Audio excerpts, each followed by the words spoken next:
Now we're in downtown Ellwood City. There's a revitalization program going on here, which is really amazing. So many things are happening. And Lenore Bazicki is with us, and she is the president of the Ellwood City Revitalization. And this is an amazing situation where we are right now. Tell us exactly what the overall program is about. Okay, well, first of all, welcome to the Ellwood City Community Plaza, Stage, and Farmers Market. I hope you'll come often.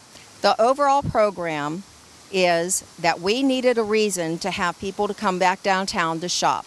Without your hub, you don't have a downtown, you don't have a community. So we took 5 years, and this is what's happened now. We need to be able to have feet on the sidewalks, people to come down, give them a reason to come back downtown and shop.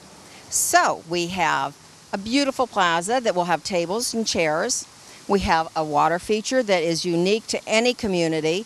We have the 40-foot stage behind us. The farmers market will be across the street. Our 4th year, we've helped over 20 businesses in the market become bigger and better. The whole idea is to get people back downtown. Now you're revitalizing something that was probably not doing too well for many, many years. What caused the downturn? Just like most small towns in western Pennsylvania, the steel mills closed. And when the steel mills, we're talking U.S. Steel alone in Ellwood City was 5,000 employees. When you have that big of an exodus, then you have a tapering of homes not being built, children not wanting to stay, having to leave for business, to go to school, to be able to find a job. This whole plan is to be able to get people where they come downtown. My dream is a young couple comes, they come to the market in the morning, they come to a concert in the evening, they fall in love, they get married right here in the plaza, they have babies, they buy houses, they open up new businesses. That's the full circle that we want. Let's talk about Ellwood City a little bit. Understand after the steel downturn, as in many places in western Pennsylvania, there was a downturn in business, a downturn in residences, people moved away. Yes. When did they start coming back? Well, probably in the late 80s, early 90s. I was one of the ones that immigrated back, realizing that we have a jewel in this town. We still have a viable downtown. There's over 80 businesses, but again, they're spread out. And people got so used to going to malls, and now it's come full circle. We want to be able to have farmers markets. We want to be able to have things where people come and meet, have a cup of coffee. In fact, Armstrong Cable, next week, this whole area down in the plaza is going to be a hot spot. You'll be able to come, get your lunch, sit down, eat, do your work in this beautiful atmosphere, and again, fall in love, get married, buy a house, do business. Let's go back to the very beginning of revitalization. When did that all start, and how did you get a lot of people to decide on what direction to go in? 2007, there was a prayer vigil, and a group of concerned people said, well, let's see if we can fix what's going on with downtown. So we've got a board together. It's a 501c3 nonprofit. So you can go on our website, which is www.ellwoodcityrevitalization.org, and make donations or find out what we're doing with our website, with the farmers market and everything that's going on. Now, weren't there some professional planners brought in? Yes. EG&G out of Akron, Ohio. We interviewed quite a few, but they were known for basically streetscapes, and they did Slippery Rock revitalization, Grove City revitalization, and quite a few in Pennsylvania, Ohio, Tennessee. But then we asked them not to do a standard streetscape. We wanted them to not just think outside the box, but build a new box. And this is what we've come up with, which is quite unique. It's interesting because just over your shoulder are waterfalls, what look like they're coming out of windows of a second floor building. Isn't it amazing? It's quite unique. And at night, this whole area glows. Everything's going to be lit. So it's going to be this inviting, warm feeling for people to come downtown. And people that don't know Ellwood City, they will come just there for the market, for the concerts, and then they'll start bringing their children and their grandchildren, and it'll expand. And that's how businesses start one by one. Revitalization starts one by one. And that's how we're doing it. Lenore, thanks for inviting us down. Oh, we want thank to you. talk to the planners to find Yes. out how they started and where they're going to end. All right. Thank you. And then I will talk to you, I hope, again when you come down for our grand opening. The landscape architectural firm that's doing all this replanning down here, the revitalization here in Ellwood City, Paul Rozak is a member of the firm, EG&G, Landscape, Architecture, and Planning and Engineering. And I wonder, where do you start? A town comes to you and says, we want to make things nicer, we want you to spruce things up for us. How do you start your program?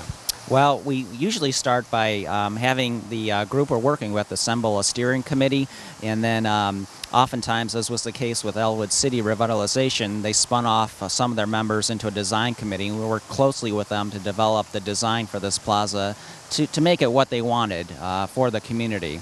And in addition, one of the things we do is we help our clients, our downtown groups, find funds for these projects, writing grants to get the project actually built. So it's just not another plan that sits on a shelf. When there's a plan that you start, do you ever know where it's going to end? They're usually the process is usually pretty long. This was, I believe, a 4-year process from the time we started this project till completion of construction.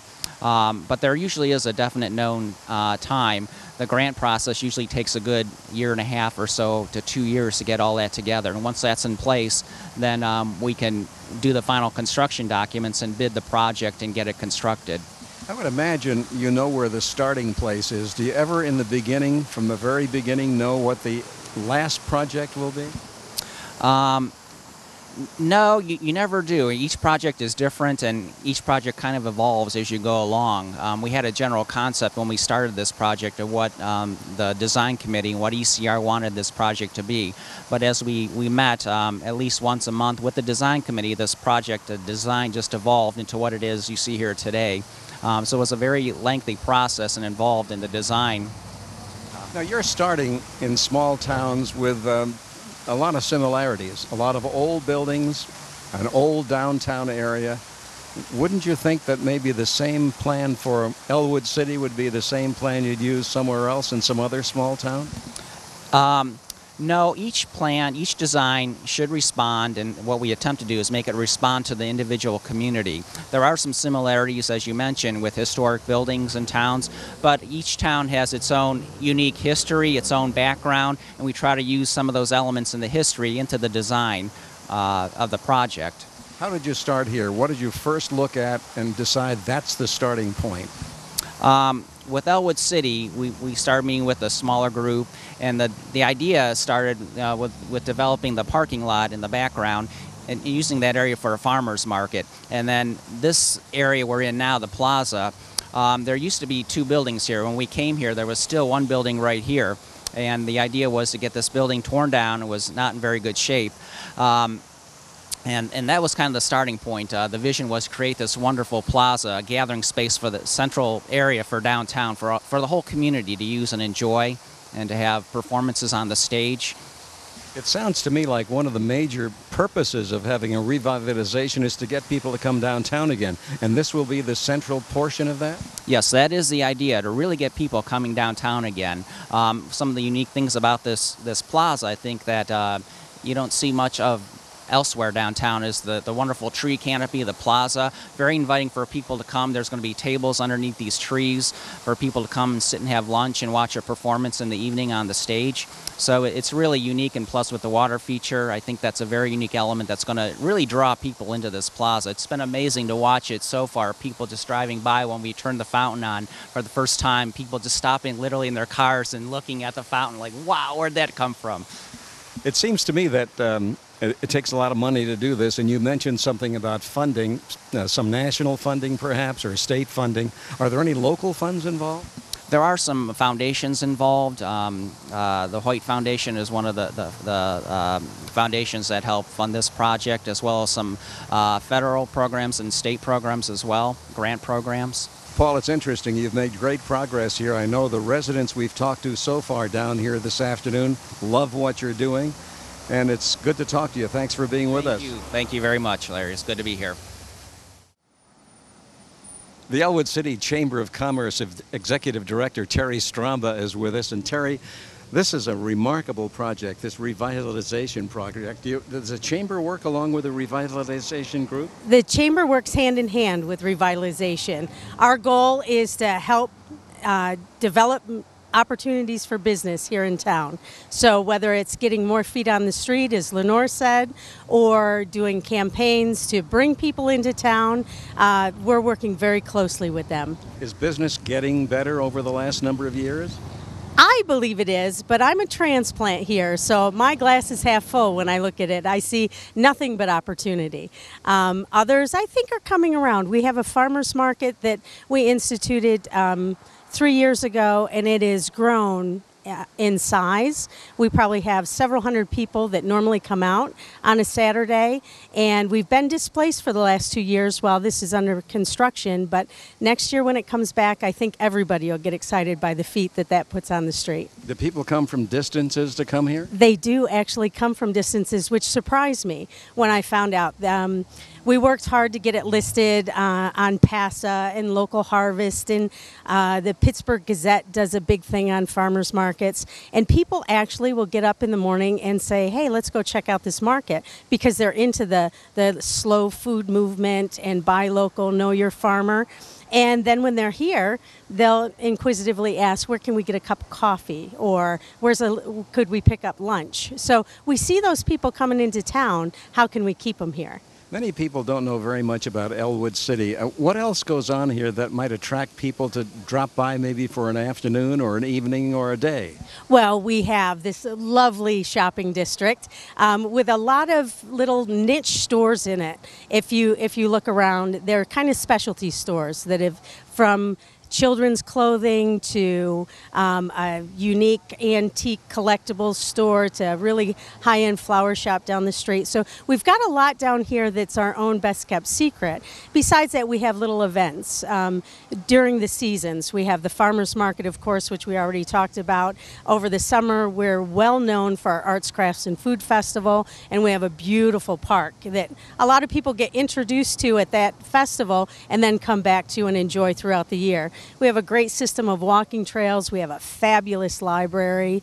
What else? I could just keep going on and on. Many communities such as this that have gone downhill because of the steel industry leaving, and of course this is one of them. Yeah. Apparently there are a lot of people in this community that have really tried over the last number of years to bring Ellwood City back. There has been. When I have started looking into the history, there's been many attempts, and I think they've all worked to some extent. And then it's anything with volunteers. If it gets stale and it wanes, and then a new group steps up and does something. I think this one has a little more meat to it, simply because we have this beautiful plaza, which is going to have extended programming in the summer months and hopefully even in the winter months. And it gives people a place to gather. So hopefully this, and it's beautiful. It's something tangible that you can actually see. And then beyond that, there's some community groups that have developed that are looking to carry this on. So it's already spurred some offshoot groups that are doing things with beautification and everything. There are always projects like this in downtowns all over western Pennsylvania, maybe across the country as well. Does the general public here, the population living near here, really appreciate what all of you volunteers are doing? Well, of course they do. You can't make everybody happy all the time, so you'll hear some naysayers, but for the most part, the responses are very positive. It's good to talk to you. Thanks so much. Thank you. Ellwood City, Pennsylvania. Lots of activity for now and for the future. I'm Larry Berg. We'll see you next time on Faces and Places.